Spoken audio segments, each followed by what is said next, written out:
Hello बच्चों, मेरा नाम है मोहित और आपका स्वागत है हमारे यूट्यूब चैनल हिस्ट्री चैंपियन के अंदर। तो आज अपन जो हिंदी साहित्य का जो पहला पेपर होता है आदिकाल व भक्ति काल, उससे संबंधित बातचीत करेंगे। सबसे पहले तो मैं आपको बताऊंगा कि जो आपका पेपर होने वाला है उससे संबंधित क्या तो सिलेबस रहेगा, क्या एग्जाम पैटर्न रहेगा, क्योंकि सेमेस्टर जो नई शिक्षा नीति आई है उसमें क्या कि सेमेस्टर सिस्टम जो लागू किया गया है उसके अंतर्गत किस तरीके से पेपर का पैटर्न रहेगा, क्या क्या महत्वपूर्ण प्रश्न है, और जो प्रथम सेमेस्टर हुआ है अभी जो दिसंबर के अंदर उसमें जो प्रश्न पत्र हुआ था वो भी प्रश्न मैं आपको दिखाऊंगा, वो बहुत ज़्यादा महत्वपूर्ण है, वो आप सोल्व कर लेना।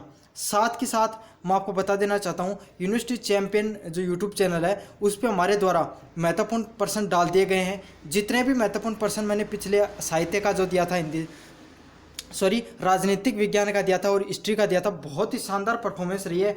60 से 70% तक प्रश्न उसमें से आए हैं। और कुछ जो पिछला गेस्ट पेपर डाला था उसमें मैंने प्रूफ भी डाल दिए थे। मेरे टेलीग्राम ग्रुप पर मैं सभी पीडीएफ भी डाल देता हूँ। तो जो महत्वपूर्ण प्रश्न के वीडियो का लिंक है और टेलीग्राम का जो लिंक है वो दोनों मैं कमेंट बॉक्स में दे दूंगा, आप वहाँ से ज़रूर जाकर वो ज़रूर देखें। तो सबसे पहले अगर अपन बात करें हिंदी साहित्य के पेपर की, तो जो पेपर है वो कितने नंबर का होगा। जैसे आपको पता आपके सभी प्रश्न पत्र हैं वो 150 नंबर के होते हैं, ठीक है। लेकिन उसमें से उसको दो भागों में बांटा गया है। पहला होता है आपको 120 नंबर का पेपर होगा, पेपर 120 नंबर का होगा, और 30 नंबर है वो आंतरिक मूल्यांकन के लिए आपके रखे जाते हैं, ठीक है। साथ के साथ जो नेशनल एजुकेशन पॉलिसी है, न्यू एजुकेशन पॉलिसी है सॉरी, उसमें क्रेडिट सिस्टम लागू किया गया है। तो अगर आपको 25 अंक प्राप्त करते हो तो आपको 1 क्रेडिट मिलता है, ठीक है। तो टोटल आपके जो 6 क्रेडिट मिलेंगे इस एग्जाम को पास करने पर। ये एक प्रकार का अनिवार्य पेपर है, इसको आपको पास करना अनिवार्य है, वरना आपका पेपर बैक रह जाएगा। और अगर आप दोनों पेपर अगर आप पास नहीं कर पाते हो तो आप फेल हो जाओगे, ठीक है। तो शुरू करते हैं। हाँ, इतनी बात ज़रूर है, कुछ जो एग्जाम होती है उनका ऑब्जेक्टिव होता है, कुछ का जो एमसीक्यू वाला होता है, लेकिन आपका जो पेपर है वो कैसा होगा, ऑब्जेक्टिव पेपर होगा, ये याद रखना। ऑब्जेक्टिव मतलब लिखित वाला, डिस्क्रिप्टिव पेपर। तो चलो शुरू करते हैं अपन। जो आपकी फर्स्ट जो यूनिट है उसमें कौन से क्वेश्चन आएंगे वो आपको मैं बता देता हूँ। वो आएंगे आदिकाल काव्य की मुख्य प्रवृत्तियों से संबंधित प्रश्न पत्र। हाँ, अगर आप प्रश्न पत्र देखना चाहते हो सेमेस्टर का तो इस वीडियो को थोड़ा सा आगे कर लेना। दूसरा, आदिकाल साहित्य की अंतरधाराएं, सिद्ध साहित्य, नाथ साहित्य, जैन साहित्य और रासो साहित्य। भक्ति काव्य की प्रमुख प्रवृत्तियां क्या क्या रही उससे संबंधित प्रश्न।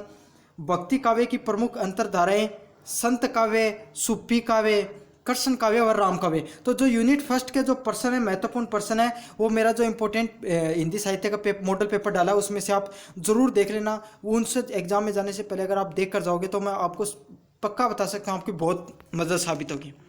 चलो अब बात करते हैं यूनिट नंबर 2 के अंदर, जिसके अंदर जो आपके क्या आएंगी, जो को व्याख्याएं करनी होंगी उसके अंदर। तो लगभग आपकी 4 व्याख्याएं आएंगी, देख लेना। सबसे पहले आती है जो किस चैप्टर से आएगी, डोला मारूरा दोहा है वो लिखा गया है उनके, उसमें से आपकी व्याख्या आएगी। दूसरी है विद्यापति जो नामक शीर्षक का पाठ है उससे आएगी। तीसरा नंबर है नरपति नलार नामक से आएगी, ठीक है। फिर आपकी यूनिट नंबर 3 आती है, तो इसमें जो कबीरदास के द्वारा जो लिखी गई हैं कबीर ग्रंथावली, साखी, पद, तो ये है, इनसे संबंधित आपके प्रश्न देखने को मिलेंगे। फिर है जयासी, जो मलिक मोहम्मद जयासी के द्वारा जो लिखी गई पंक्तियां उस पर संबंधित आएंगे। और देखो यहाँ पे 5 दोहे हैं इसके अंदर टोटल, वो आएंगे। फिर है तुलसीदास से संबंधित विनय पत्रिका है उससे संबंधित प्रश्न आपके आएंगे। फिर है सूरदास के द्वारा जो पंक्तियां दे रखे हैं यहाँ पे उसमें से आपके दोहे आएंगे। और फिर है मीरा, और उसके बाद में रसखान। तो ये कुछ रचनाएं हैं, इससे संबंधित आपके प्रश्न भी आएंगे, प्रसंग भी आएंगे और दोहे भी आएंगे, ठीक है। तो ये थी अपनी चारों की चारों जो यूनिट है वो खत्म हो चुकी हैं। अब मैं आपको दिखाऊंगा कि जो सेमेस्टर फर्स्ट हुआ था उसके अंदर किस प्रकार का प्रश्न पत्र आपको पूछा गया था। हाँ, जैसा कि आप देख सकते हो ये हिंदी साहित्य का जो पेपर है आदिकाल व भक्ति काल से, ये देखो फर्स्ट सेमेस्टर जो 3 और 4 ईयर फर्स्ट सेमेस्टर एग्जाम हुई थी दिसंबर में उससे संबंधित है। तो आप देख सकते हो जो एग्जाम होगी वो कितने नंबर की होगी, 120 नंबर की होगी। आपको मैं बता देता हूँ, खंड ए होगा, इसमें 10 अति लघुतरात्मक प्रश्न पूछे गए हैं। कितने क्वेश्चन होंगे? 10 होंगे, और प्रत्येक प्रश्न वो कितने नंबर का होगा? 2 नंबर का होगा। तो टोटल आपको कितने क्वेश्चन हो गए? 10 क्वेश्चन 2 नंबर के, 20 नंबर के हो गए। फिर आपका जो आएगा खंड बी, तो खंड बी में आपको 4 प्रश्न पूछे जाएंगे जो दोहे होंगे, उनका आपकी प्रसंग में व्याख्या करनी होगी। वो हर जो प्रश्न है वो कितने नंबर का होगा? इसमें 10 अंक का होगा। तो 10 नंबर ये हो गए आपके। तो ये जो खंड भी है उसमें 4 दोहे पूछे जाएंगे, उसके प्रसंग वो व्याख्या करनी पड़ेगी। मतलब आपको जो व्याख्या दे रखे होंगे उसकी आपकी मतलब व्याख्याएं करनी पड़ेंगी आपको कविताओं की। और जो 4 प्रश्न पूछे जाएंगे प्रत्येक 10 नंबर का होगा, तो 40 नंबर के होंगे। फिर आएगा खंड सी। खंड सी में आपके 4 प्रश्न पूछे जाएंगे टोटल, और हर प्रश्न कितने नंबर का होगा? 15 होगा। ये जो आपके जो लॉन्ग क्वेश्चन आंसर होते हैं वो होते हैं 15 नंबर के होंगे, और ये कितने नंबर के होंगे? 60 नंबर के होंगे। तो खंड ए है वो 20 नंबर का, खंड बी है वो आपका 40 नंबर का, और खंड जो सी है वो 60 नंबर का। तो इस प्रकार से आपके टोटल नंबर हो गए 120 नंबर, और जो 30 नंबर है वो आंतरिक मूल्यांकन के हो गए। तो इस प्रकार से आपके पूछे जाएंगे। अब मैं आपको प्रश्न बता देता हूँ, ये प्रश्न स्पेशल रूप से आप एक बार देख के चले जाना। सबसे पहला प्रश्न है, हिंदी साहित्य के 4 काल कौन से थे? तो कौन से थे 4 काल, वो आपको बताने हैं। अगला क्वेश्चन है, हिंदी साहित्य का प्रथम महाकाव्य किसे माना जाता है? तो प्रथम महाकाव्य किसे माना जाता है आपको ये बताना है। ढोला मारूरा के रचयिता कौन है? तो कौन है ढोला मारूरा के रचयिता? नाथ साहित्य के प्रवर्तक कौन है? तो नाथ साहित्य जो हुआ था उसके प्रवर्तक कौन हुए, ये आपको बताना है। 5वां नंबर क्वेश्चन है अति लघुतरात्मक में, वो है बिसल देव रास किसकी रचना है? तो बिसल देव रास किसकी रचना आपको ये बताना है। 6वां नंबर क्वेश्चन है, भक्ति आंदोलन प्रारंभ कहाँ से हुआ था? तो कहाँ से भक्ति आंदोलन शुरू हुआ था आपको ये बताना है। सूर सागर नामक जो रचना है वो किस रचनाकार के द्वारा लिखी गई है? अब अगला क्वेश्चन है 8 नंबर क्वेश्चन, 2 कृष्ण भक्त कवियों के नाम लिखे। तो कोई 2 कृष्ण भक्त कवि उनके नाम आपको बताने हैं। संत साहित्य की 2 प्रमुख प्रवृत्तियां लिखिए। तो संत साहित्य की 2 प्रमुख प्रवृत्तियां क्या रही, आपको इन पे बात करनी है। भक्ति काल की प्रमुख अंतरधाराएं लिखिए। तो ये थे 10 आपके अति लघुतरात्मक प्रश्न। अब बढ़ते अपन खंड नंबर बी की तरफ। जो पहली व्याख्या आई थी अथवा में आएंगे 2, उसमें से आपको ये करनी पड़ेगी।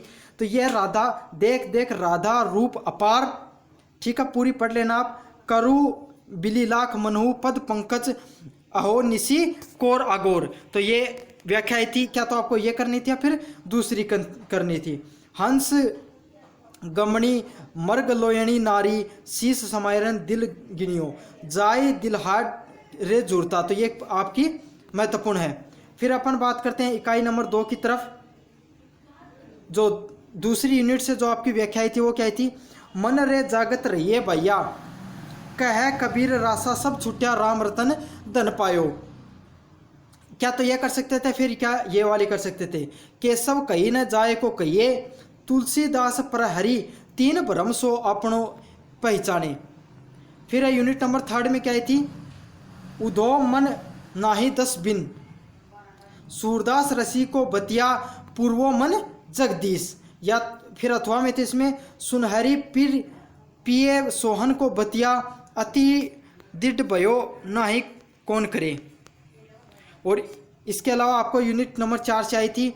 आडा डूंगर बन गण्या घरा प्यारा मित सा धुण धन बली कुइला भई असम डिडोलिस आए। तो ये है। साथ के साथ आपकी आई थी निपट बकट छवि नैनो अटके मीरा प्रभु को रूप बुलाए गिरधर नागर नटके। तो ये थी आपकी जो प्रमुख जो व्याख्याएं है वो है। उसके बाद में अपन बढ़ते हैं खंड नंबर सी की तरफ। तो पहला क्वेश्चन क्या था खंड नंबर सी, आदिकाल काव्य की प्रमुख प्रवृत्तियां बताएं। तो आदिकाल काव्य के अंदर क्या क्या प्रमुख प्रवृत्तियां रही आपको ये बतानी थी। या यह प्रश्न आ सकता था भक्ति काल की प्रमुख विशेषताओं को उदाहरण सहित बताइए। अगला क्वेश्चन है डोला मारूरा दोहा की काव्यगत विशेषताओं पर प्रकाश डालिए। विद्यापति की मैथिल कोकिल क्यों कहा जाता है। तो विद्यापति को मैथिल कोकिल क्यों कहा जाता है आपको इस पर टिप्पणी करनी है। जयासी सूफी काव्य धारा के प्रतिनिधि कवि हैं, उक्ति की विवेचना कीजिए।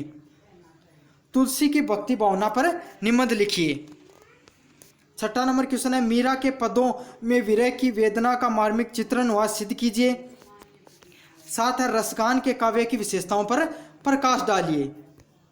तो ये है महत्वपूर्ण प्रश्न। इसके साथ मैं आपको बताना चाहता हूँ जो यूनिवर्सिटी चैंपियन क्लासेज उनके द्वारा ब्रह्मास्त्र बैच लॉन्च किया गया है BA सेकंड सेमेस्टर के विद्यार्थियों के द्वारा, जिसकी फीस है मात्र 199 रुपीज़, और आप कॉन्टैक्ट कर सकते हो ये नंबर से। धन्यवाद।